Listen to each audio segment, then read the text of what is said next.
Good evening my dear students. देखो यार मेरे प्यारे बच्चों, आज मेंसुरेशन की आखिरी क्लास है। आज मेंसुरेशन पूरी तरीके से अब थोड़ी देर में ख़त्म हो जाएगा। उसके बाद क्या किया जाए? मैंने इतने सारे सवालों की आपको प्रैक्टिस कराई है। देखिए सीडीएस की जो मेंसुरेशन है वो लगभग मेरी ख़त्म होने वाली है 10 से 11 वाले बैच में। तो वो मैं आज ही पीयूष आज डल जाएगी ना, वो जितनी वीडियो उसमें सीडीएस में हुई है इसकी मेंसुरेशन 3D की, वो सारी की सारी वीडियो मेरे बच्चों आपको आज इस बैच में मिल जाएंगी। तो आप सबसे पहला काम क्या करें, आज जो क्वेश्चन मैं करा रहा हूँ कंप्लीट होने के बाद सिर्फ और सिर्फ जो मैंने पढ़ा है इसको 2 बार 3 बार 4 बार पढ़िए। 4 बार का बोलने का अर्थ ये है कि आप तब तक पढ़िए जब तक आपके कॉन्सेप्ट क्लियर ना हो जाए चीज़ों के पीछे, है ना। जैसे ही आपके कॉन्सेप्ट क्लियर हो जाएंगे उसके बाद आप फिर प्रैक्टिस पे उतरिए। प्रैक्टिस किससे करें? सबसे बेहतरीन तरीका है 7300 वाली बुक आपके पास है तो बहुत अच्छा, नहीं तो जो भी प्रीवियस ईयर की बुक्स है जिसमें प्रीवियस ईयर के क्वेश्चन है आप उसको उठाइए और उनको प्रैक्टिस करना स्टार्ट करिए, सोल्व करना स्टार्ट करिए। धीरे धीरे आप सोल्व करते रहिए, बहुत सारे सवालों में आप फंसेंगे।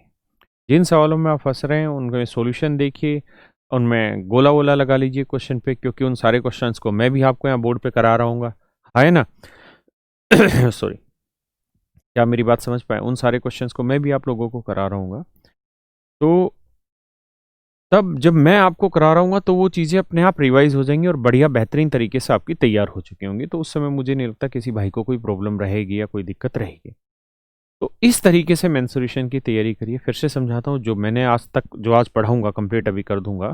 करीबन आज 8 बजे ना, तो हमारी क्लास लगभग 8:30 पौने 9 बजे आज ख़त्म हो जाएगी और आज इतना ही रखेंगे कोऑर्डिनेट ज्योमेट्री। इस सॉरी गलत बोल रहा हूँ, ये मेंसुरेशन 3D। इसके बाद फिर मैं कोऑर्डिनेट ज्योमेट्री शुरू करूँगा कल से। इरादा तो ये था कि मैं आपको प्रैक्टिस कराता पहले मेंसुरेशन की, लेकिन मेरी इच्छा ये है कि मेरी प्रैक्टिस कराने से पहले आप खुद एक बार प्रैक्टिस करें, तब तो मेरी वाली प्रैक्टिस का फ़ायदा होगा, अदरवाइज़ तो उस चीज़ का कोई सेंस ही नहीं बनेगा प्रैक्टिस का, है ना। तो पहले जो मैंने कराया है इसको तैयार करिए, फिर आप मेंसुरेशन 3D की जो भी आपके पास बुक्स अवेलेबल हैं, लेकिन ध्यान रहे आपके कंपटीशन के हिसाब की बुक हो। बहुत सारे बीच महेश मिश्र फलाना ये इरन पिरन ये दुनिया भर की किताबें उठा के चलते हैं जिनका कोई सेंस नहीं है। कारण क्या है सेंस नहीं? क्योंकि उसमें जो सॉल्यूशन लिखा होता है वो बुकिस लिखा रहता है, और जब हम बुक इस तरीके से कर ही नहीं रहे तो हम उसके सॉल्यूशन को भी बुक इस तरीके से समझ के क्या करेंगे। तो मैंने अपनी बुक्स में उसका जो सॉल्यूशन है वो जैसा मैं क्लास में पढ़ा रहा हूँ लगभग, देखिए भावनाएं तो रिप्रेजेंट नहीं कर सकते और भावनाओं को रिप्रेजेंट करने के लिए लिखना पड़ता है, तो उसमें लिख बहुत सारी कहानियाँ रखी, तो आपको एग्जैक्ट वो फील आ जाएगी जो आप क्लास में पढ़ रहे हैं। तो आप वहाँ से प्रैक्टिस करिए। उसके बाद आज से ही मैं सीडीएस की वीडियो डलवा दूंगा, जो जो शूट हो चुकी हैं, जो जो 8 10 से 11 वाले बैच में होती हैं वो आपके में एज इट इज मिल जाएगी वीडियो, तो आप उससे प्रैक्टिस करिए। उसके बाद 7300 की मैं भी प्रैक्टिस कराऊंगा।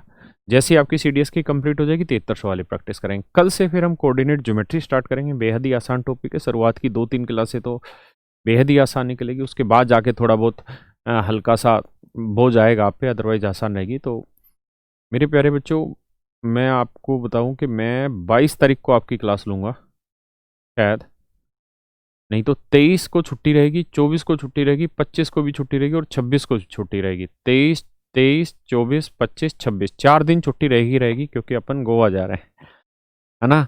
तो 23, 24, 25, 26 यानी 4 दिन छुट्टी हो गई, और हो सकता है मैं 22 की भी छुट्टी कर दूं, तो 5 दिन की छुट्टी हो जाएगी। आज तारीख हो गई कितनी रे? 15। आज 15 हो गई ना, आज मंगलवार हुआ ना, आज 15 तारीख हो गई। हाँ 15। तो अपने पास आज का दिन तो गया मेंसुरेशन के लिए। 16 तारीख बची है, 17 तारीख बची है, 18 तारीख बची है, 19 तारीख बची है और 20 का संडे, 20 को भी क्लास रखेंगे।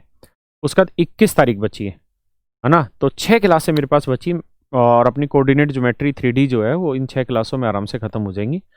तो मैं ये चाह रहा हूँ कि जब मैं 22 तारीख को जाऊँगा, शायद 22 को भी मैं आपकी क्लास ना लूँ, क्योंकि मेरी 23 तारीख को बहुत सुबह जल्दी वो है, मतलब फ्लाइट है, तो मैं थोड़ा 22 को सो के जाऊँगा, जल्दी सो जाऊँगा। तो मेरा आपको कहने का अर्थ ये कि मेरी कोशिश है, वरना तो मैं मेंसुरेशन 3D की प्रैक्टिस आपको अभी कराता इस मेंसुरेशन खत्म होते ही, लेकिन मैंने सोचा कि मैं पहले मेंसुरेशन 3D अभी कंप्लीट करा के उसके बाद आप खुद से प्रैक्टिस कर लें, सीडीएस की प्रैक्टिस मिल जाएंगी, और मैं इन 6-7 दिन जो मेरे को मिलेंगे, अगर मान लो मेरी 21 तारीख तक खत्म होगी coordinate geometry, well and good, नहीं हुई तो फिर मैं 22 को भी आपकी क्लास लूँगा, ठीक है, और खत्म हो जाएगी कोऑर्डिनेट ज्योमेट्री। जैसे ही कोऑर्डिनेट ज्योमेट्री खत्म होगी, फिर आपके पास पूरा 4-5 दिन का टाइम मिल जाएगा, 22 का, 23 का, 24 का, 25 का, 26 का, 5 दिन का टाइम मिलेगा। 27 को फिर मैं क्लास लूंगा, तो 5 दिन का टाइम मिल जाएगा। मतलब 5 दिन में आपने मैंने जो पढ़ाया वो वर्कलोड आपका कम हो जाएगा और आप उन चीजों को बढ़िया से कवर कर पाएंगे। हाँ है ना? हाँ हाँ, जा रहा हूँ। मैं भी कमेंट के रिप्लाई नहीं दे रहा, छोड़ो उसको, मेरी बात समझ लो। तो उन 5 दिनों में कंप्लीट हो जाएगा कोऑर्डिनेट ज्योमेट्री। फिर जब मैं आऊंगा 27 तारीख को आपके साथ, तो 27 को फिर कोऑर्डिनेट ज्योमेट्री की पहले प्रैक्टिस करा दूंगा 7300 वाली बुक से, ठीक है। फिर मेंसुरेशन 3D की प्रैक्टिस करा दूंगा, और फिर हम उसके बाद अर्थमेटिक परसेंटेज से कहानी स्टार्ट कर रहे होंगे। मेरी बात आप समझ पाए? तो ये अपना शेड्यूल रहेगा। आज थोड़ा सा ही हिस्सा है, इसके लिए आज मैं इसको खत्म करा देता हूँ। बेहद आसान है, आसान आसान से सवाल है, बस कुछ चीज़ें हैं जो आपको समझनी है, जो थोड़ी सी टफेस्ट पार्ट है, हल्का सा। खासकर स्विमिंग पूल का वॉल्यूम निकालने वाला जो सिनेरियो, 1-2 क्वेश्चन उस तरीके के मुश्किल रह गए। बाकी आप ये सोच के चलिए कि जितनी प्रैक्टिस करेंगे और जितने डाउट आएंगे, उतना आप बेहतरीन तरीके से निखर के आते चले जाएंगे। इसलिए डाउट्स पे मेहनत करिए, प्रैक्टिस करिए सवालों पे। थैंक यू यार। करिए दोस्तों, बेहद आसान सा सवाल है।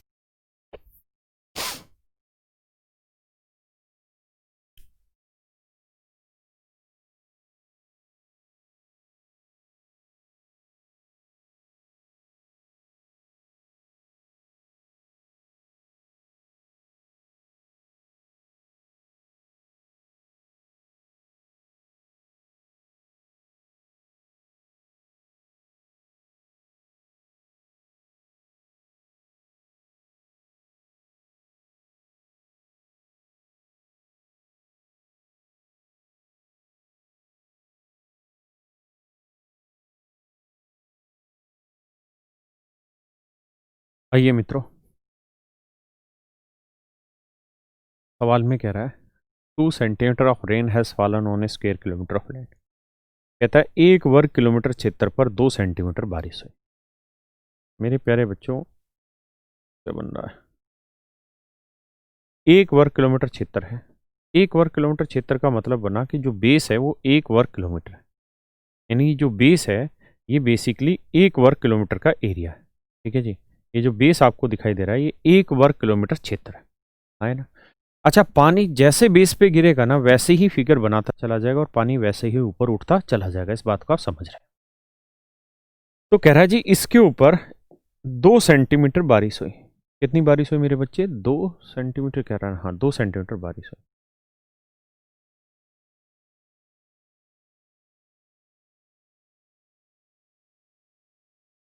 2 सेंटीमीटर बारिश हुई।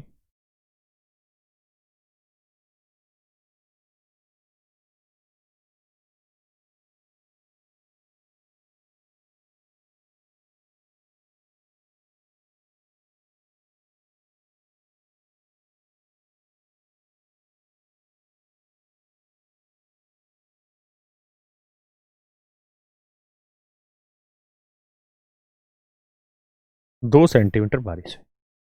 तो मेरे प्यारे बच्चों, मैं आपको समझाना ये चाह रहा हूँ कि इसके अंदर जो पानी इकट्ठा भी हो रहा होगा ना, वो भी क्यूबोइडिकल शेप में ही पानी इकट्ठा हो रहा होगा।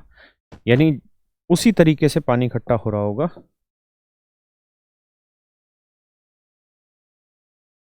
ऐसे ही पानी इकट्ठा हो रहा होगा। हाँ है ना? मेरी बात समझ पाए? तो इस बर्तन के अंदर पानी गिरता रहा, गिरता रहा, गिरता रहा, और इसका जो बेस एरिया है, इसका जो बेस एरिया है, कहाँ गया सवाल? 1 वर्ग किलोमीटर क्षेत्रफल है। यानी जो बेस बना हुआ उसका एरिया 1 वर्ग किलोमीटर। अच्छा, 1 वर्ग किलोमीटर को हम ऐसे भी लिख सकते हैं कि जी एक वर्ग है और उसकी साइडें 1 किलोमीटर है। तो 1 किलोमीटर गुना 1 किलोमीटर करेंगे तब भी 1 किलोमीटर का एरिया आएगा, तो एक ही मतलब होता है। यानी ये जो वर्ग है, इसकी ये भुजा ये भी 1000 मीटर है, और ये वाली भुजा भी मेरे भाई 1000 मीटर है। बात समझ गए? इतना लहर क्यों रहा है यार?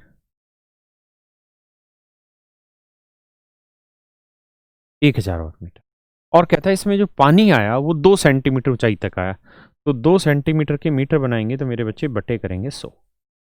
तो इतना पानी इसके अंदर आया। किसी भैया को दिक्कत है? नहीं। तो अगर मैं इस पानी का वॉल्यूम आपसे पूछूं, अगर मैं इस पानी का वॉल्यूम आपसे पूछूं, तो आप कहेंगे जी वॉल्यूम निकल जाएगा।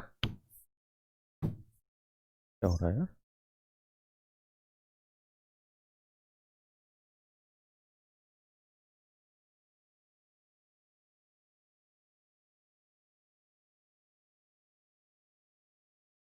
इसका जो वॉल्यूम है पानी का वो हम निकाल लेंगे। कितना वॉल्यूम है जी? Length into breadth into height. इतना पानी इसमें इकट्ठा हुआ। कहता है जी हमने इसके 50% पानी को ही स्टोर किया, यानी ये तो टोटल पानी था, हमने पूरा पानी यूज नहीं किया, हमने इसका केवल 50% ही पानी यूज किया है।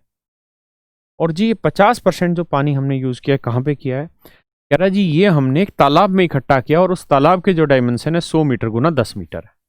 तालाब के जो डायमेंशन है वो 100 मीटर गुना 10 मीटर है। तो कह रहा है जिस तालाब में पानी की ऊंचाई कितनी हो जाएगी? तो 100 मीटर गुना 10 मीटर, यानी लंबाई 100 है, चौड़ाई 10 है, और मान लेते हैं h ऊंचाई तक पानी भर जाएगा तालाब में। तो जितना वॉल्यूम तालाब का होगा वो इस टोटल पानी का 50% की तो बराबर है, क्योंकि यहाँ जो पानी इकट्ठा हुआ उसका 50% ही तो उसमें डाला है हमने। मेरे बच्चों बोलो हाँ है ना? किसी भैया कोई दिक्कत है यहाँ तक? नहीं। अब समझते हैं जी सवाल, कैलकुलेशन बैठाएंगे। 50 दूनी 100 है ना, 2 जीरो से 2 जीरो, 3 जीरो से 3 जीरो, तो एच की वैल्यू आ गई जी 10, यानी 10 मीटर पानी का ऊंचाई, पानी का स्तर उसके अंदर ऊपर उठ जाएगा। ये हमारे सवाल का उत्तर हुआ। ठीक है जी।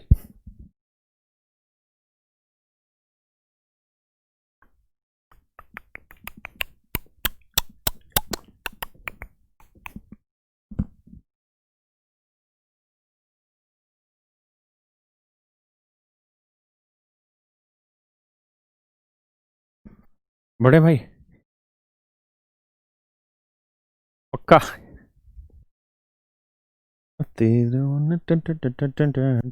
अरे करिए जी, पढ़िए सवाल।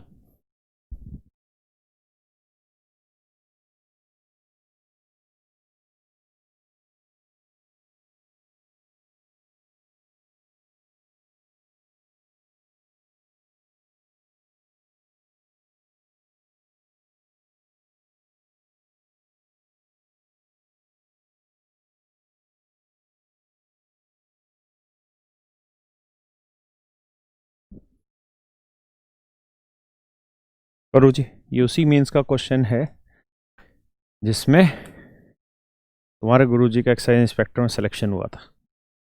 आइए, कह रहा है H C and we are the height, कहता है एच इसकी हाइट है जी, सी इसका कर्ड सरफेस एरिया है, और वी इसका वॉल्यूम है। ये आर है, ये एल। हम जानते हैं कि एल स्क्वायर की जगह हम रख सकते हैं H square plus R square, हाँ है ना, ये हम जानते हैं। सी जो है वो कर्ड सरफेस एरिया है, तो वो होगा पाई आर एल। एल अगर मैं कहूँ सी स्क्वायर बताओ तो आप कहेंगे जी pi square are square L square. और मेरे बच्चे एल स्क्वायर करेंगे तो एल स्क्वायर की वैल्यू ये रख सकते हैं H square plus R square. मानते हैं। वी है जी वॉल्यूम, वॉल्यूम है जी 1/3 pi R square H.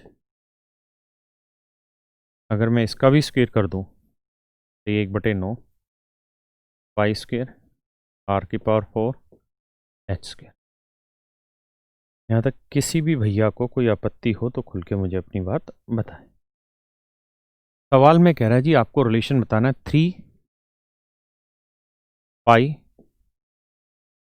We. We मतलब वॉल्यूम, वी मतलब मेरे बच्चों वॉल्यूम, वी मतलब मेरे बच्चों वॉल्यूम। और वॉल्यूम कितना है जी? वी का मतलब volume 1/3 pi R square H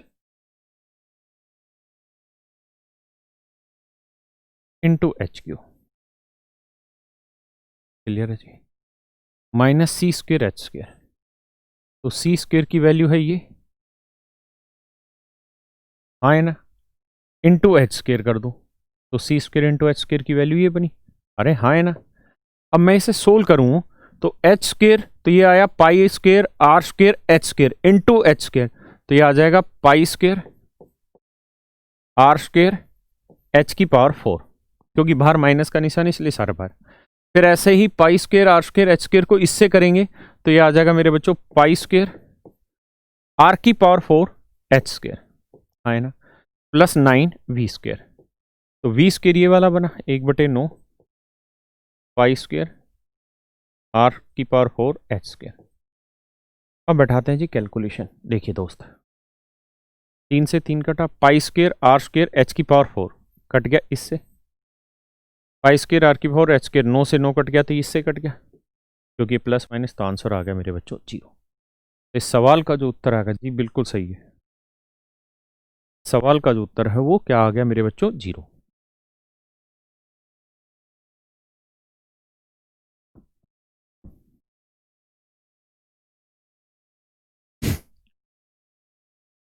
बढ़ा जाए, करिए जी।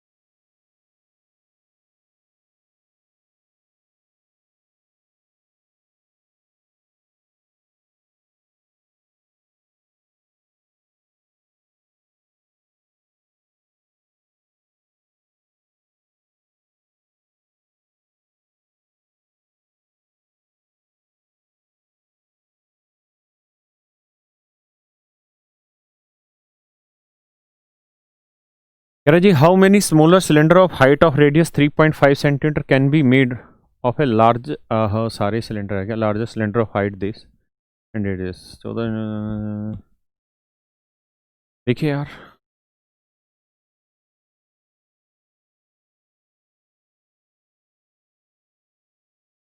कह रहा जी इससे भी यहाँ पे छोटे बेलन बनाए हैं, छोटे छोटे बेलन बनाए। जो बड़ा बेलन है इसकी रेडियस है कितनी जी, 7 सेंटीमीटर, और हाइट है 14 सेंटीमीटर। तो मेरे बच्चों इस वाले बेलन का आप क्या कर लो, वॉल्यूम निकालो, तो आप कहेंगे जी इसका वॉल्यूम होगा पाई आर स्क्वेयर, हाइट होगी एच 14।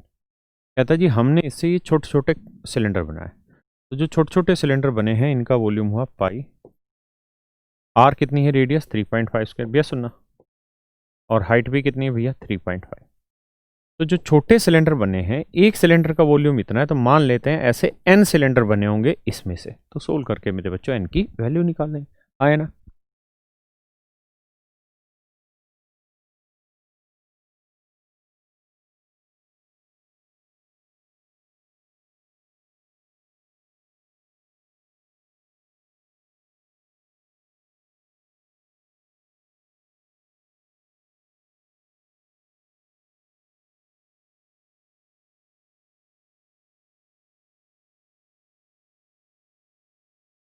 आया मेरे बच्चों समझ में, आंसर निकाल लोगे।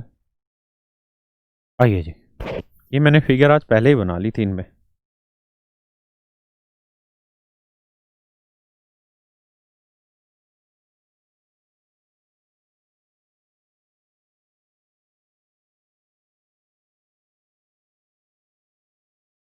पहले आप सवाल पढ़िए फिर मैं समझाऊंगा।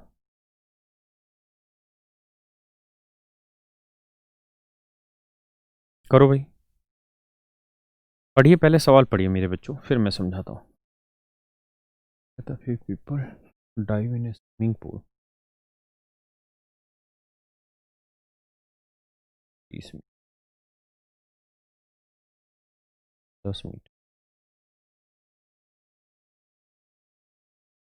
Water level raises by 2 metre. देखिए जी, कह रहा भैया ये तालाब है, ये तालाब है, इसमें कुछ लोगों ने डुबकी लगाई, क्या लगाई मेरे भाई, डुबकी लगाई। कुछ लोगों ने क्या लगाई मेरे बच्चों, डुबकी लगाई इस तालाब के अंदर। जैसे एक बंदा आया, डुबकी लगा दी, दूसरा आया उसने भी डुबकी लगा दी, तीसरा आया उसने भी डुबकी लगा दी, चौथा आया उसने भी डुबकी लगा दी, ऐसे ही हर एक ने डुबकी लगा दी। जब आदमी इसके अंदर कूदे तो पानी वहीं रहेगा या पानी भी ऊपर उठेगा, तो आप कहेंगे जी आदमी जितनी जगह गिरेगा उतना पानी ऊपर उठता चला जाएगा, हाँ या ना। तो कह रहा जी इतने आदमियों ने इसमें डुबकी लगाई कि पानी 2 मीटर ऊंचा चला गया, यानी पानी का स्तर पहले यहां था लेकिन अब पानी का स्तर जी 2 मीटर ऊंचा हो गया, 2 मीटर ऊंचा हो गया जी, हाँ है ना, 2 मीटर ऊंचा हो गया। बात समझ पा रहे हैं, यानी अब इतना पानी भर गया जी। अब पानी इतनी ऊपर उठ गया। समझ पा रहे हैं? अब कहानी ये है कि पानी इतनी ऊपर क्यों उठा। इसलिए क्योंकि इतने आदमी नीचे गिरे होंगे कि उन्होंने इतना वॉल्यूम ऊपर की तरफ शिफ्ट किया होगा। मान लेते हैं एक्स आदमी गिरे होंगे। एक आदमी कितने घन मीटर पानी की जगह गिरता है? एक आदमी घन मीटर की जगह गिरता है, 1 घन मीटर जितनी जगह गिरता है। अगर एक आदमी 1 घन मीटर जितनी जगह गिरता है तो एक्स आदमी एक्स गुना इतनी जगह गिरेंगे। यानी इतना वॉल्यूम एक्स आदमियों ने डिस्प्लेस किया होगा, और जितना वॉल्यूम इन्होंने डिस्प्लेस किया होगा उतने ही वॉल्यूम जितना पानी ऊपर की तरफ शिफ्ट हुआ होगा मेरे बच्चों। हाँ है ना? तो मेरे बेटा ये बताओ कि इस वाले पानी का वॉल्यूम क्या होगा। तो लेंथ तो अभी भी इसकी 20 ही है, ब्रेथ 10 ही है, और हाइट हो गई 10। तो 20 गुना 10 गुना 2 इतना पानी डिस्प्लेस किया होगा। 20 गुना 10 गुना 2, एक्स की वैल्यू सोल्व करोगे तो ये आ जाएगी 400। यानी 400 आदमियों ने इसमें डुबकी लगाई। कितने आदमियों ने डुबकी लगाई मेरे बच्चों? 400 आदमियों ने डुबकी लगाई। तो समझा? थैंक यू भाई शुभम, रोहित, थैंक यू। अच्छा लिख रहा है सर, मस्त फिगर बनाई आपने, मस्त तरीके से बात समझ में आई।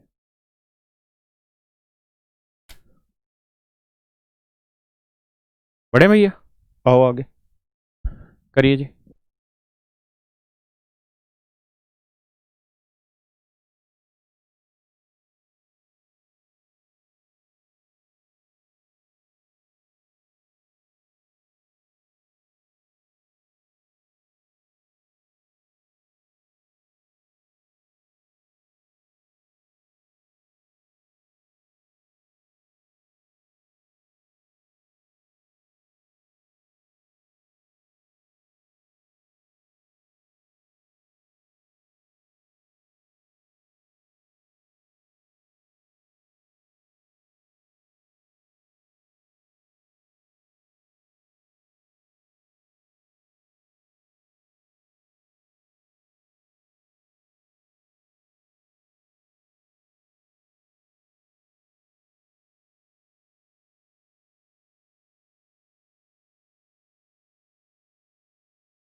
नहीं आ रही, सॉरी सॉरी भाई, माफ करना माफ करना, सॉरी माफ करना, सॉरी।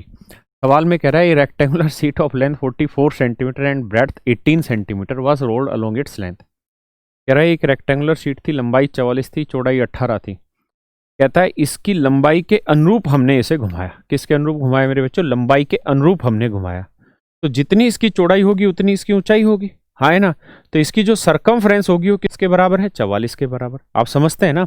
जैसे मान लीजिए कोई कागज है मेरे पास, तो इस ये बेलन बना रहा हूं, तो जितनी देखो, अब ये तो लंबाई के हिसाब से मोड़ने की बात कर रहा है ऐसे। तो जितना इस बेलन की ये सरकमफ्रेंस है, दिखाई दे रही है ना? जितनी इस बेलन की सरकमफ्रेंस है ना? जितनी इस बेलन की सरकमफ्रेंस है, जितनी इस बेलन की सरकमफ्रेंस है, वही तो इस बेलन इस रेक्टेंगल की चौड़ाई है। पक्का यार? रेक्टेंगल का एरिया इक्वल कर दो इसके लेटरल सरफेस की, बात है कि तो ये होना है 2 पाई आर बराबर होगा 44 के। 2 22/7, 22 दूनी 44, आर की वैल्यू 7। तो बेलन की रेडियस आ गई बाबू 7। अब जो मर्जी पूछे वो निकाल दो। कह रहा जी वो आयतन याद करो, तो pi r square into h, h हो गया 18। सोल्व कर दो। हाँ है ना? चलिए जी करिए।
अलग अलग।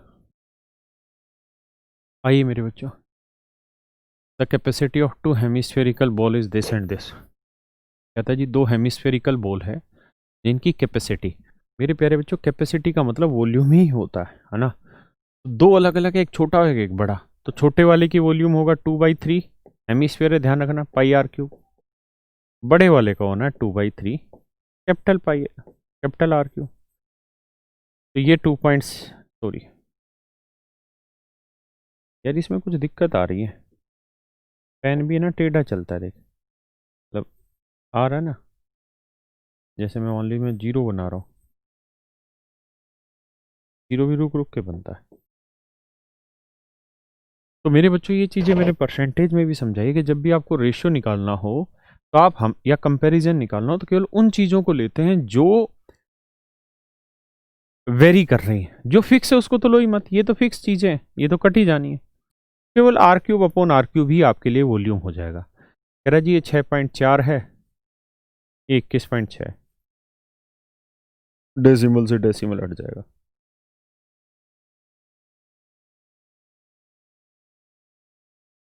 तो भैया 64 होता है 4 का क्यूब और 216 होता है 6 का क्यूब। दोनों साइड क्यूब रूट निकालेंगे तो आर बाई आर की जो वैल्यू आएगी वो 4/6 आ जाएगी। काटना चाहो तो 2 दूनी 4, 2 तिया 6, 2/3 आ जाए। हाँ है ना। अब कह रहे हैं इनके वक्र पृष्ठीय क्षेत्रफल का अनुपात ज्ञात करें। तो वक्र पृष्ठ क्षेत्रफल क्या होगा, 2 पाई आर स्क्वेयर अपॉन में 2 पाई आर स्क्वेयर। और ये बात मैंने पहले भी समझाई कि कंपैरिजन निकालते वक्त इन चीज़ों को तो हटा ही दो। तो आर अपॉन आर की वैल्यू है 2/3, तो R square upon R square की वैल्यू हो जाएगी 4/9। That is your answer, B is your correct answer. हाँ ना भैया, सबसे बेहतरीन सवाल।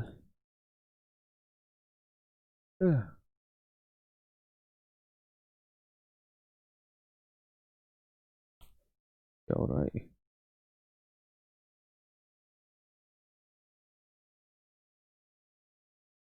पढ़ो भैया इस सवाल को, बहुत ही प्यारा सवाल है मेरे बच्चों, पढ़ो।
देखो यार दोस्तों, कहता है भाई किसी तरणताल की लंबाई 20 मीटर व चौड़ाई 10 मीटर है। शुरुआत में इसकी गहराई 4.5 मीटर और दूसरे सिरे तक इसकी गहराई 7.5 मीटर हो जाती है, तो तरणताल का आयतन ज्ञात करें। देखिए मेरे बच्चों, ये बेसिकली इस तरीके का है। कहता है जी लंबाई 20 मीटर है, ठीक है, और इसकी जो चौड़ाई है वो 10 मीटर है, चौड़ाई 10 मीटर। कहता है इस तरणताल की जो गहराई है शुरुआत में वो है 4.5 मीटर, लेकिन आगे चलते चलते इसकी जो गहराई होती है, कहता है जी वो हो जाती है 7.5 मीटर। आगे इसकी गहराई हो जाती है भैया 7.5 मीटर। बात समझ रहे हैं? आगे गहराई 7.5 मीटर हो जाती है, हाँ है ना। आगे इसकी जो गहराई है वो 7.5 मीटर हो जाती है। ऐसे सवाल में कहने लगा इस तरीके से एक स्विमिंग पूल बन रहा है, तो कह रहा है जी स्विमिंग पूल में बने आए पानी का आयतन ज्ञात करें। मैं इसकी अब डायमेंशन लिखवा देता हूँ भैया, ये बार बार हिल हो जाता है।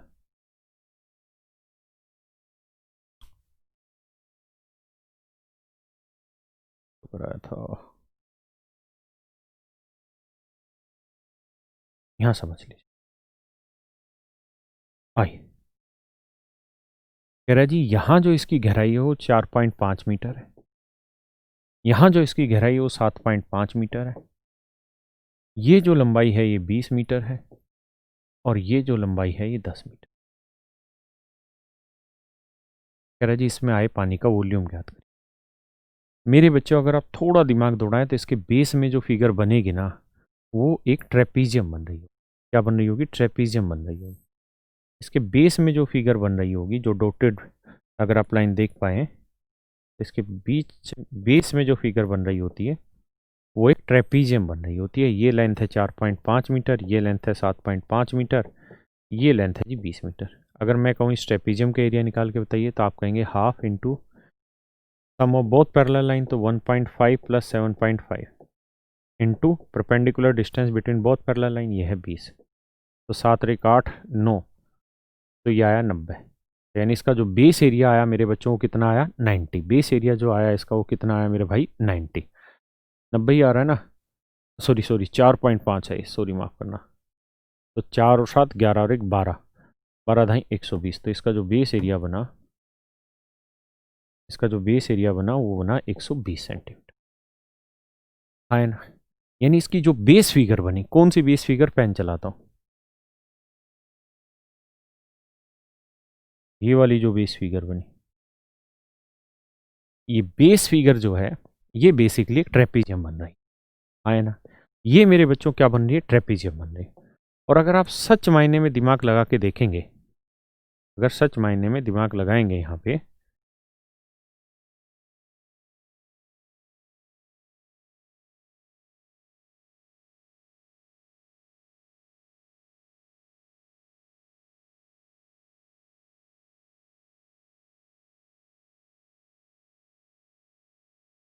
तो अगर आप यहाँ से चीज़ों को समझें, तो इसी वाइट वाले को ही तो हम कॉपी करके आगे लाए हैं, है ना। इसी हाइट, इसी को तो आगे लेके आ रहे हैं बेटा। यहाँ जो ये पीछे थी दीवार, उसी दीवार को आगे लेके आ रहे हैं, है ना। कुछ अलग थोड़ी ला रहे हैं। कुछ ज़्यादा ही हवाबाजी हो गई, ठीक है, बात आ रही समझ में। तो इस सवाल में जो आपका बेस एरिया हो गया मेरे भाई, वो तो हो गया 120। तो इसका वॉल्यूम हो जाएगा, क्योंकि प्रिज्म बना। प्रिज्म इस वजह से बना क्योंकि जैसी इसकी बेस फिगर है, जैसी इसकी बेस फिगर है उसी को हम 10 मीटर हाइट तक उठाते लाए, तो वो हमारा बन गया स्विमिंग पूल। तो वॉल्यूम हो जाएगा क्या भैया? बेस एरिया आ गया 120 गुना हाइट, हाइट आ गई 10, तो इसका वॉल्यूम आ जाएगा 1200। तो आ जाएगा 1200। अगर बात पल्ले नहीं पड़ती है तो यहाँ से एक शॉर्टकट फार्मूला आप याद कर लीजिए। क्या? Volume of A swimming pool,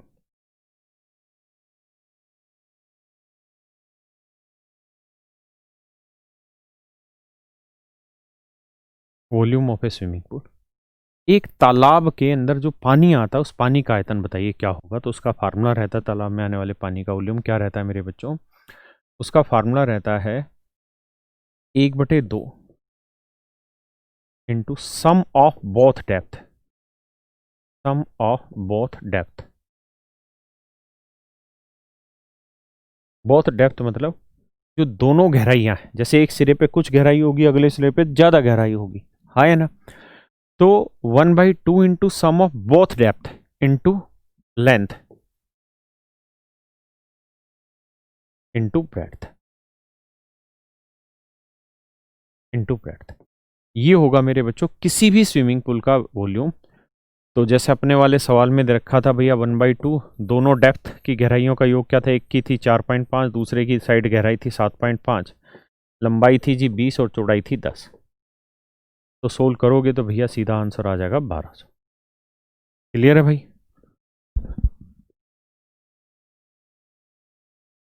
पढ़ो भैया इस सवाल को।